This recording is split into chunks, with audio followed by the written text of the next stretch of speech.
जय माँ। सामाजिक समरसता माँ नर्मदा परिक्रमा 38वां दिन।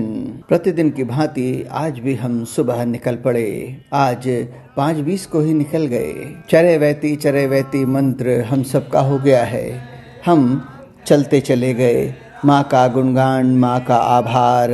प्रतिदिन कम से कम 1.5 से 2 घंटे प्रातः संकीर्तन होता है। हम जब धर्मपुरी पहुँचे तो महेंद्र सिंह राजपूत जी गुरु कृपा होटल ने परिक्रमा वासियों से चाय का आग्रह किया, लेकिन नर्मदेह खर कर हम आगे निकल गए। बालभोग था भीलट बाबा मंदिर धर्मपुरी में ही। बालभोग लेकर एक नई ऊर्जा के साथ हम फिर चल दिए परिक्रमा पर आगे। सावित्री जी ने ग्राम पीपलदा में परिक्रमा वासियों से भोजन का आग्रह किया।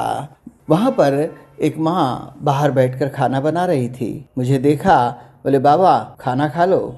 उनका खाना शायद बहुत प्रातः ही हो जाता है। वहीं पर दिलीप सिंह जी ने परिक्रमा वासियों से चाय और बालभोग का भी आग्रह किया।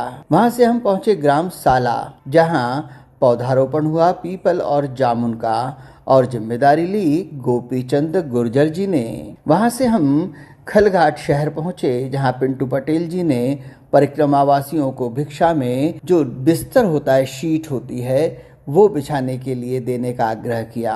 लेकिन चूंकि हम सबके पास थी, इसलिए हम नर्मदे हर कर आगे बढ़ गए। दूसरा पौधारोपण था ग्राम मोरगढ़ी में। पहले वहाँ मोर बहुत हुआ करते थे, इसीलिए इसे मोरगढ़ी कहा। यहाँ बरगद का पेड़ लगाया, जिसकी जिम्मेदारी ली बालकृष्ण यादव जी ने।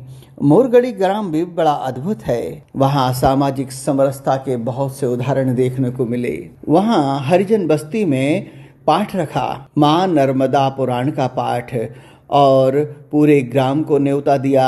भोजन भी उन्होंने ही बनाया और पूरे ग्राम ने पाया।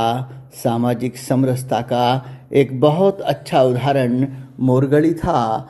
वहाँ हमारी सामाजिक समरसता को लेकर चर्चा भी हुई। वहाँ से जब हम आगे निकले तो दिन का भोजन था नानू राम सिसोदिया जी और परिवार के यहाँ। पक्का मकान टेकरी पर बना हुआ, साधारण लोग लेकिन असाधारण भाव वाले। ये हमें बहुत दूर तक छोड़ने आए। वहां से हम लोग ग्राम जलकोटी पहुंचे, एक छोटी सी नदी को पार करके। वहां पे कीरमाई ने परिक्रमा वासियों को भिक्षा में मटर की फली दान में दी, जो हमने भी एक खाई। मीरा जी ने परिक्रमा वासियों को भिक्षा में बेर का दान दिया। मैं जा रहा था तो वो आई बाबा और मुट्ठी भर बेर, हरे बेर रख कर चली गईं। बहुत अद्भुत है परिक्रमा। आज हमारा रात्रि विश्राम नारबंदी ब्राह्मण समाज धर्मशाला महेश्वर में है, जहां विनय टिमले जी ने परिक्रमा वासियों को भिक्षा में नमकीन और मिठाई के पैकेट बांटे, और संजय मेहता जी ने परिक्रमा वासियों को भिक्षा में गुड़ की गजक बांटी। जय माँ।